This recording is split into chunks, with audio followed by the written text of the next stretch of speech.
A father, betrayed in the worst possible way, not just by his wife, but by his own stepson. A soft 911 call. He's coughing up blood, he says he feels like he's dying. One truth would tear this family apart, and it all began with a forbidden secret. He had built a life he believed was solid. A quiet home in the suburbs. A loving wife by his side. A stepson who had finally come around, smiling more, talking more, even calling him Dad without hesitation. It took years to build that kind of trust. It took even longer to feel like a real family. But in less than 6 months, everything would collapse. And it wouldn't be because of money, infidelity, or drugs. It would be because of a secret so personal, so destructive, that even the police had to pause when they read the case files. It started with fatigue. That's what he called it. Fatigue. Then came the fevers. The weight loss. He thought it was stress. Work had been demanding, and Tyler had just moved back in. Adjustments. That's all. He didn't talk about it much. He just drank more water, took more vitamins, kept moving forward. Until the doctor looked him in the eye.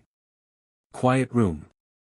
No television, no nurse, just stillness and 4 words that left him cold. You tested positive.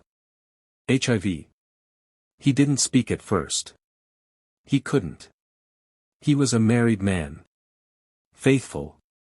Monogamous. Careful. He had no idea how this was possible. The doctor handed him a pamphlet. Asked him if he wanted to talk to someone. He drove home in silence. Angela was in the kitchen. She was chopping onions and humming something. He stood in the doorway, watching her for a full minute before saying anything. When he finally told her, she dropped the knife. Not gently. It hit the floor hard, bounced once, and spun in a circle. She didn't ask questions. She didn't scream. She just stood there, staring at him like she already knew. And that was the moment his world started to fall apart. He remembered the look on her face. It wasn't confusion. It wasn't shock. It was guilt. Pure, unmistakable guilt. 3 nights later, he went through her phone. He had never done that before. He believed in trust. In privacy. But now, all of that was gone.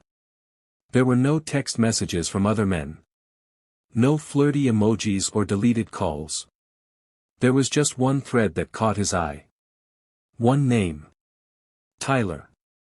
It wasn't what the messages said. It was how they said it. Carefully worded. Timed. Coded. Words that seemed too warm, too frequent, too close. He scrolled for hours. His hands shaking. His eyes burning. He remembered Tyler walking in late at night a few weeks ago, laughing about something on his phone, stopping mid-laugh when he saw David in the living room. He remembered Tyler's hand on Angela's shoulder one night during dinner, just resting there a second too long. He remembered thinking, even then, that it was strange. But he dismissed it. Because who would ever think something like that? But the messages, the late-night conversations. The way Angela couldn't meet his eyes when he brought Tyler's name up. He couldn't stop the questions now. How long had it been going on? Why didn't he see it? And the one question that haunted him most. Was it all on purpose? Was he meant to get sick? What began as a mystery of illness would unravel into a horrifying chain of betrayal, layer by layer, truth by agonizing truth. And when the truth finally surfaced, it wouldn't just shatter a family. It would redefine the limits of trust, and destroy what little was left of a man who once believed he was safe in his own home. This is the story of David Harper, a father who thought he had it all, until the man who called him Dad gave him something he could never return. David Harper was a man who believed in building things that lasted. He built his business from nothing, starting with a pickup truck, a set of tools, and a name nobody recognized. 10 years later, Harper Custom Renovations was a respected local company in Dallas, Texas. Word of mouth kept the contracts coming. Kitchens, bathrooms, patios, David wasn't just a contractor, he was a craftsman. A man who believed that if you took your time and did things right, they'd hold. His personal life followed the same principle. He had married young, divorced by 32, no children from that marriage. He took a break from dating, spent the next several years focused on work and self-discipline. Then, at a school charity auction, he met Angela. Angela Morris was sharp. She carried herself like a woman who had been through storms and survived them. A single mother, working as a counselor at a local high school, balancing work, motherhood, and the ghost of a previous relationship. She didn't talk much about Tyler's father. Just that he was no longer in the picture. David didn't push. He liked her quiet strength. The way she listened. The way she made the room feel calm. They married after 2 years of dating. It wasn't a grand wedding, backyard, string lights, close friends. Tyler, 15 at the time, wore a stiff gray suit and barely smiled in any of the pictures. He stood next to his mother, arms crossed, keeping his distance from David. David understood. He didn't try to play the role of father overnight. Instead, he showed up. He drove Tyler to school when Angela had early meetings. He asked him about soccer tryouts. He fixed the boy's old bike when the gears locked up. Nothing flashy. Just consistency. It took years, but something changed after Tyler's high school graduation. He shook David's hand that night. Looked him in the eye. Called him, sir. Angela cried. David went inside and poured himself a quiet drink, holding back a smile. Progress. Tyler left for the University of Texas that fall, majoring in psychology. He stayed in the dorms, came home during holidays, brought laundry and stories about professors and campus life. He seemed happier. More mature. He even hugged David at Thanksgiving. Then, in March of 2019, Tyler moved back in. His lease had ended, and he said he wanted to take classes online to save money. Angela welcomed him without hesitation. David had questions but didn't object. He believed in second chances. In giving people space to grow. The house changed after that. Subtly. At first, it was just noise, Tyler staying up late, music playing through the walls. Then it was the food. Things going missing from the fridge. The thermostat set higher than usual. David said something once. Angela waved it off. Tyler started helping around the house. Washing dishes. Carrying in groceries. Fixing Angela's computer when it glitched. He and Angela had always been close, but now their closeness had a strange edge to it. Private jokes. Long looks. Whispered conversations behind closed doors. David noticed. But he kept telling himself it was nothing. They were mother and son. Of course they were close. That's what families looked like. Right? The house itself was modest. A one-story ranch-style home on the northeast edge of Dallas, with soft beige siding, an American flag near the porch, and a backyard garden Angela had nurtured for years. The living room was warm, earth tones, family photos on the walls, a couch that had hosted dozens of movie nights. There was no tension in that house. No shouting. No slammed doors. But in April, David caught the flu. Or what he thought was the flu. It didn't go away. The fever came in waves. The nights were long. Sweat-soaked sheets. Nausea. He lost 10 pounds in a month. Angela said he should go to the doctor. He agreed. The first test showed nothing. Then another. Then a full blood panel. That's when everything changed. HIV. Full-blown, according to the results. No recent infection. No window period. David stared at the papers. At the numbers. The viral load. The signature of the nurse. The name of the doctor. He hadn't had sex with anyone else. He hadn't used drugs. He hadn't done anything that could explain this. When he told Angela, her reaction wasn't confusion. It was fear. And that fear told him everything. He didn't know what he was walking into, but something inside him whispered that he had just stepped across a line. And there would be no going back. David Harper, the builder, the fixer, the man who believed that time and patience could mend anything, was about to discover the one truth he never saw coming. The truth hiding in his own home. The morning after David received his diagnosis, the house felt different. It looked the same, coffee brewing in the kitchen, sun bleeding through the living room blinds, the faint hum of the air conditioner, but the quiet had changed. It wasn't peaceful anymore. It was thick. Watching. Tyler sat at the counter, eating cereal like nothing had happened. His eyes were on his phone, his mouth chewing slowly, rhythmically. David stood by the hallway, just out of view, and watched him. This boy, this man, had lived under his roof for years. He'd helped him buy his first car. He'd taught him how to change a tire. He had once stood in the doorway of Tyler's room during a thunderstorm, just to make sure he was asleep and not afraid. Now David couldn't even look him in the eye. Later that afternoon, while Angela was at work and Tyler had gone to the gym, David unlocked her desk drawer. It had always been off limits. She kept her journals in there. She said it was personal. Inside, there were no journals. Just a folder. Receipts, mostly. Credit card statements. And a printed-out email. It was dated June 2021. The subject line was blank. The body read. "We said we'd stop. We promised. But you didn't mean it, did you?" No name. No signature. Just those words. That night, David waited until everyone had gone to sleep.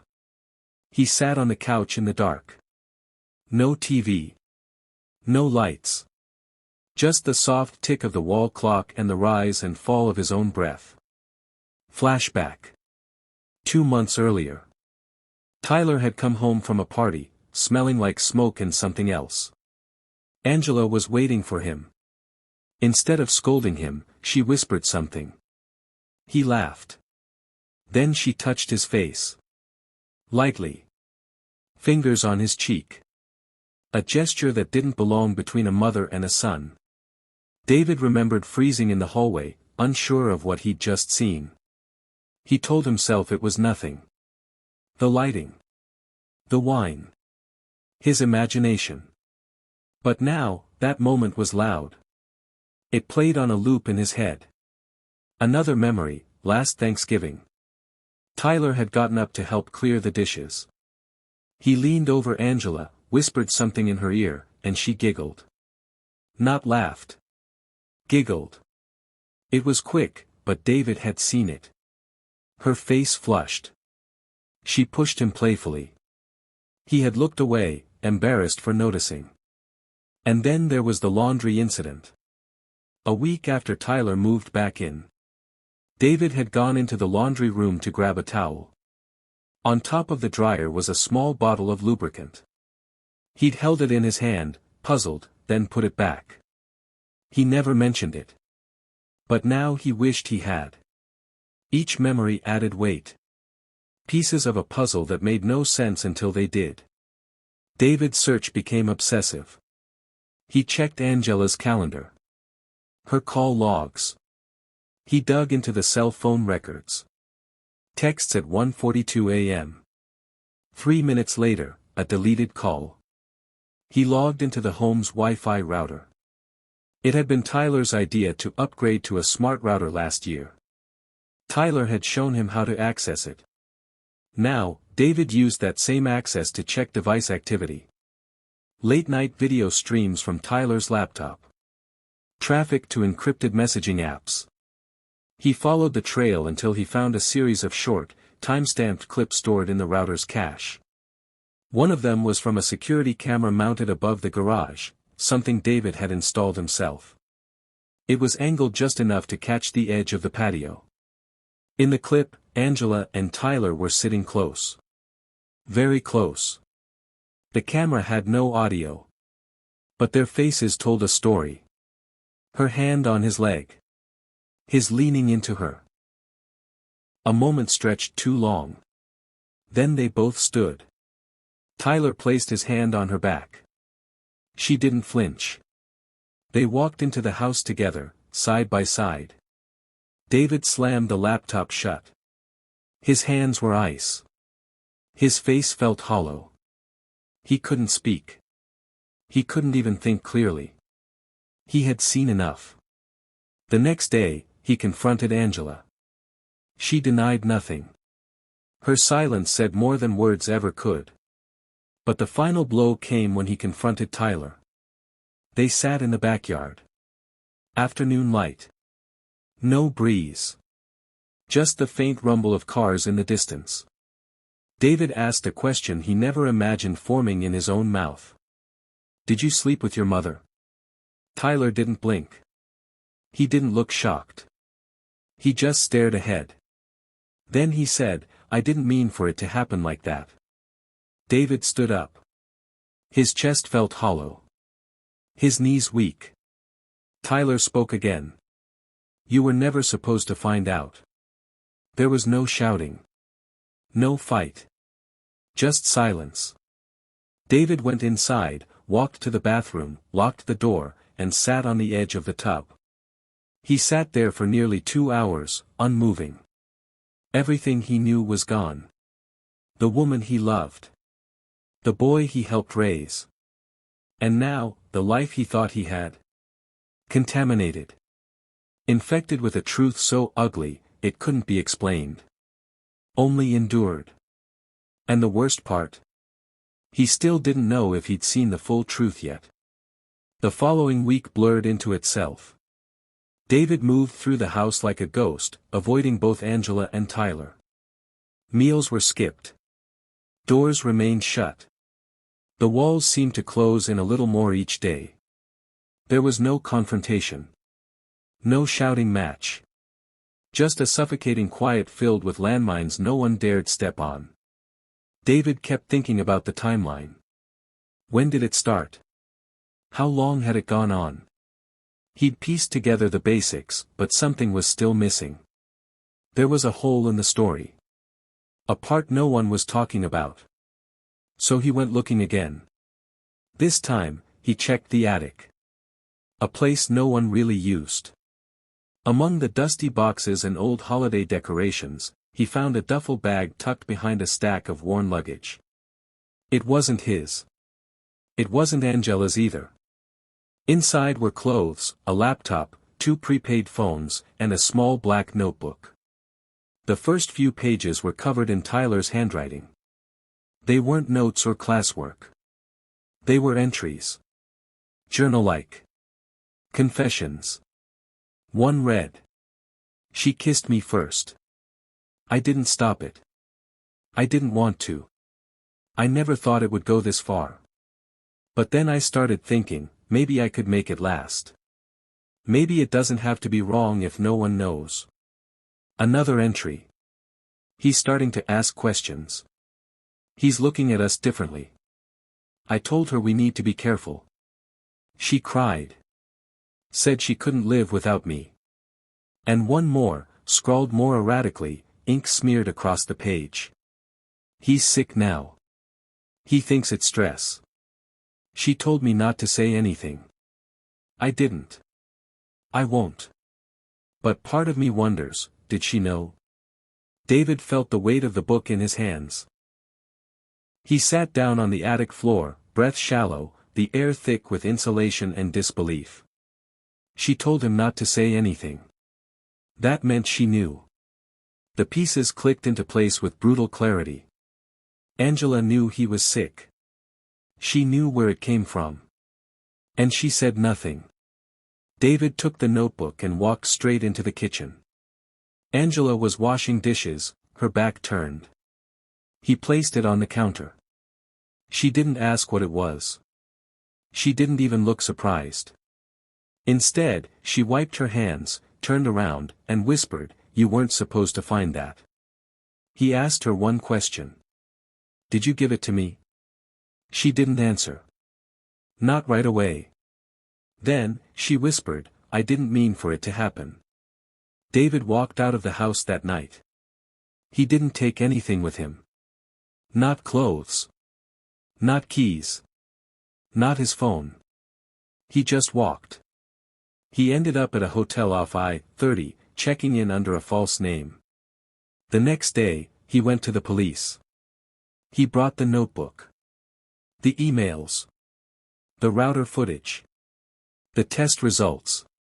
He laid it all out. The detective on duty was skeptical at first. It sounded like a twisted domestic dispute. Nothing criminal. Until they read the entries. Until they saw the camera footage. Until they contacted the doctor and confirmed the diagnosis and timeline. And then they opened a file. An investigation began. Angela and Tyler were brought in separately. Interviewed. Pressed. Angela broke first. She admitted to the relationship. Said it had started after a night of wine and too many buried feelings. She claimed it was a mistake. Said she wanted to stop. Tyler's story was colder. He said it was real. He said it was love. And then came the question of the transmission.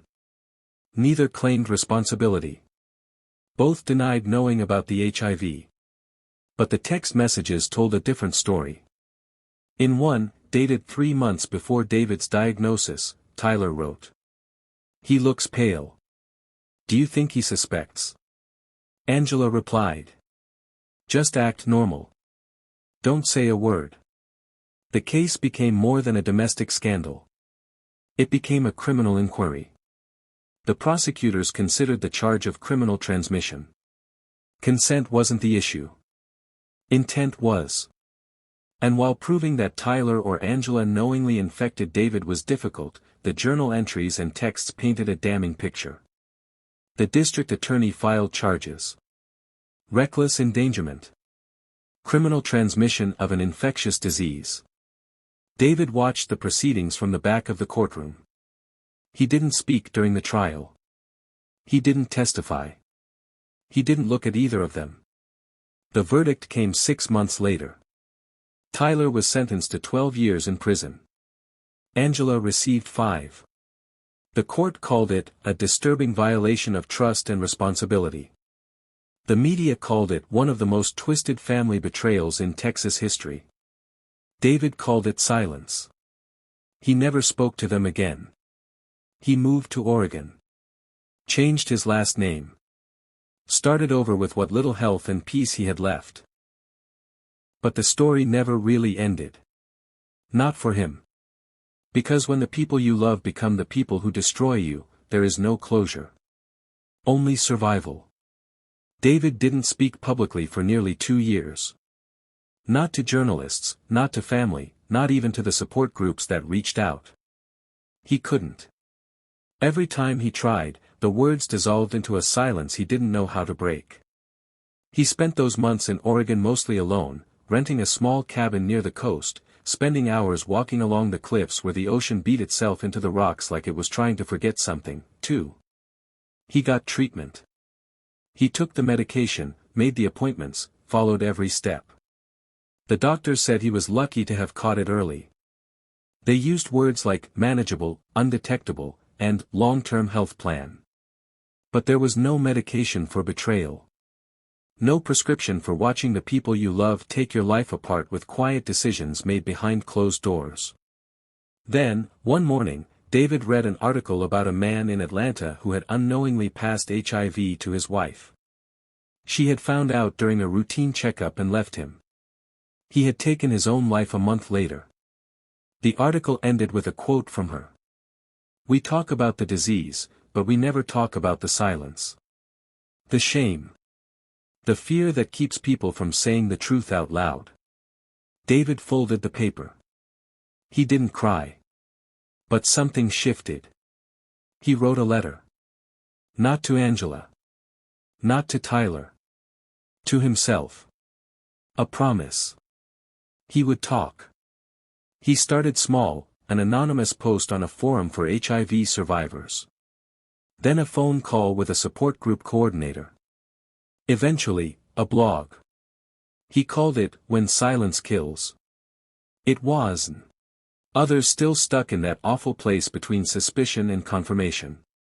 He told his story carefully. Fact by fact. Memory by memory. He started doing interviews, radio at first, then podcasts. Finally, a TEDx talk.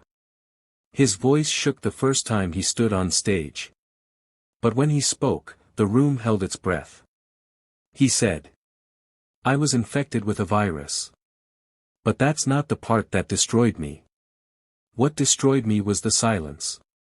The decision to let me walk toward death without even the courtesy of a warning." David didn't ask for sympathy. He asked for responsibility. He campaigned for stronger disclosure laws. Worked with health organizations to produce better educational tools for families. He helped push for reform in the way HIV exposure cases were prosecuted, demanding that emotional manipulation and consent within household dynamics be part of the legal conversation. Do you believe silence should carry consequences, especially when it endangers someone's life? And what about Angela and Tyler? Do you think justice was truly served? Let us know what you think in the comments below. Your voice matters. If this story moved you, share it. Someone out there needs to hear it. Don't forget to subscribe for more real stories that reveal the truths hidden behind closed doors. Like this video, turn on notifications, and join the conversation.